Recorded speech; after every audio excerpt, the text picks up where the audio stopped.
काल जो हमारे अस्तित्व का मुख्य आधार है, जैसे हमारी जागरूकता, दैनिक कार्य और जीवन गति।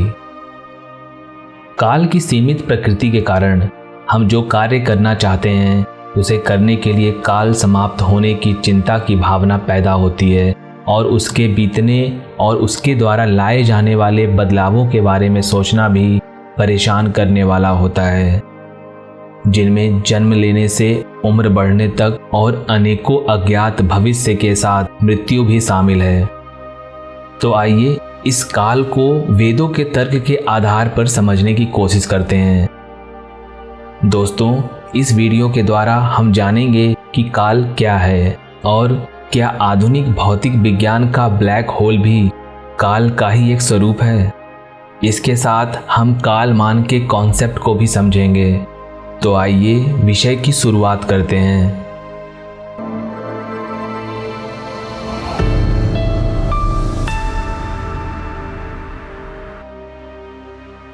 काल क्या है? महर्षि यास्क ने काल की परिभाषा कुछ इस प्रकार दी है।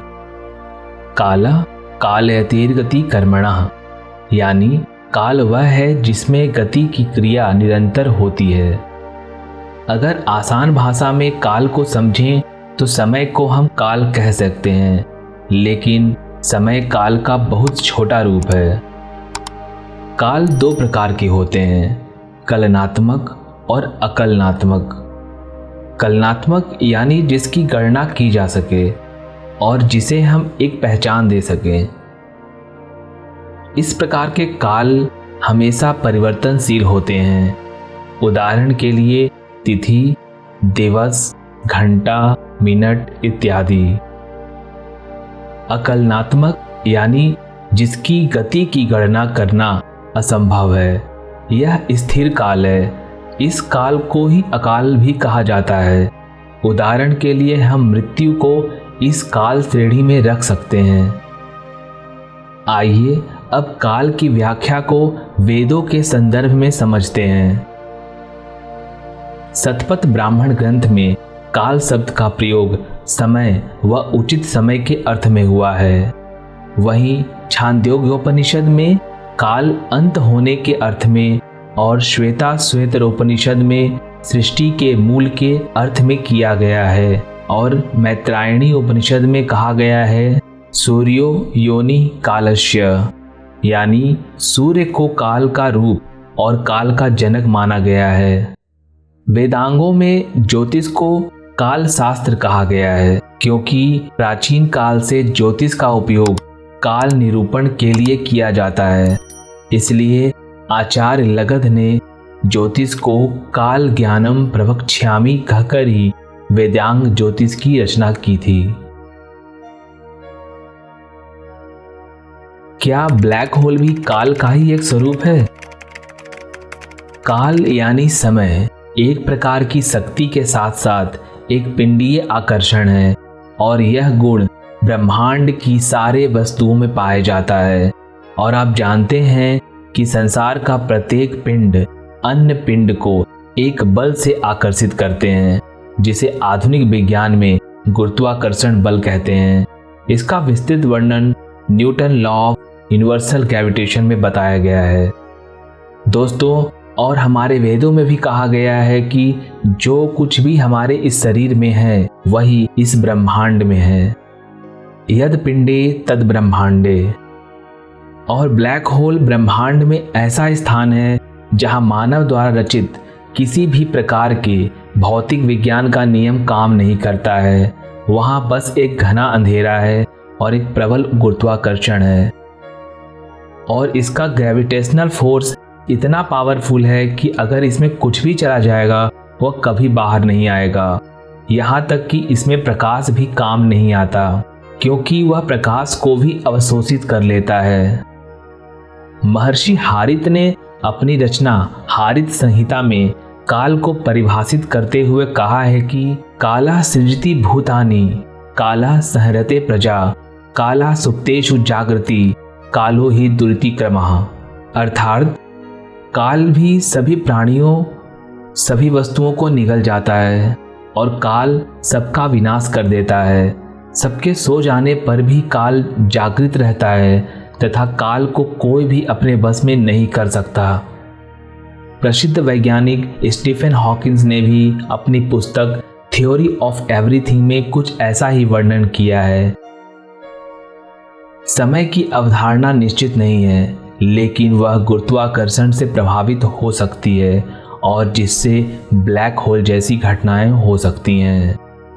और वैज्ञानिकों ने तो ये भी भविष्यवाणी की है कि ब्लैक होल में जाने के बाद या तो आप नष्ट हो जाएंगे या आप समय के ऐसे आयाम में चले जाएंगे जिसकी आप कल्पना भी नहीं कर सकते हैं। दोस्तों, क्रिस्टोफर नोलन के द्वारा बनाया गया मूवी इंटरस्टेलर में इस विषय को बहुत ही सुंदरता से दिखाया गया है। इन सभी तर्कों के आधार पर हम ब्लैक होल को एक बृहद काल स्वरूप मान सकते हैं।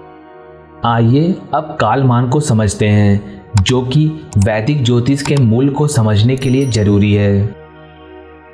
कालमान की अवधारणा, जिसे अंग्रेजी भाषा में कॉन्सेप्ट ऑफ टाइम कैलकुलेशन भी कहा जाता है, वैदिक ज्योतिष में 9 प्रकार के कालमान की व्याख्या पाई गई है, जिसका वर्णन सूर्य सिद्धांत ग्रंथ में पाया गया है।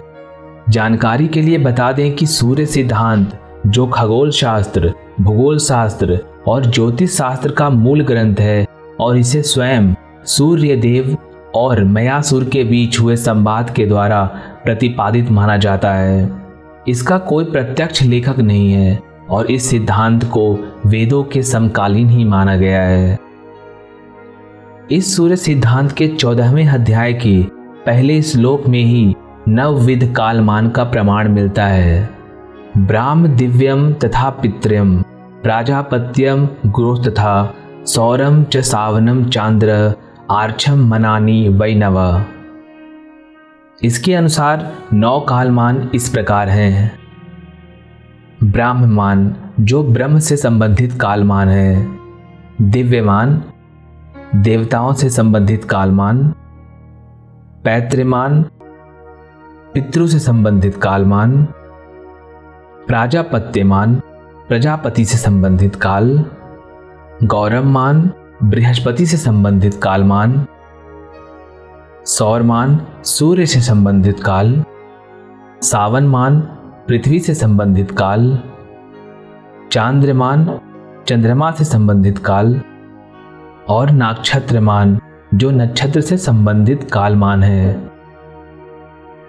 दोस्तों, आप हमारे ब्रह्मांड की आयु का वीडियो देख सकते हैं।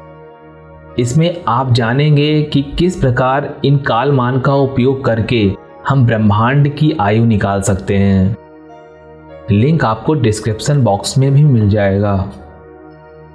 इसके अलावा वेदांग ज्योतिष में कालमान के 11 अवयव बताए गए हैं, जो इस प्रकार हैं: वर्ष, अयन, ऋतु, मास, पक्ष, वार, तिथि, नक्षत्र, योग, करण और लग्न।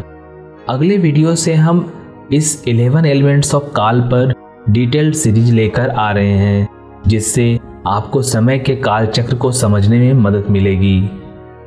दोस्तों, आशा करते हैं आपको इस काल की अवधारणा को समझने में मदद मिली होगी।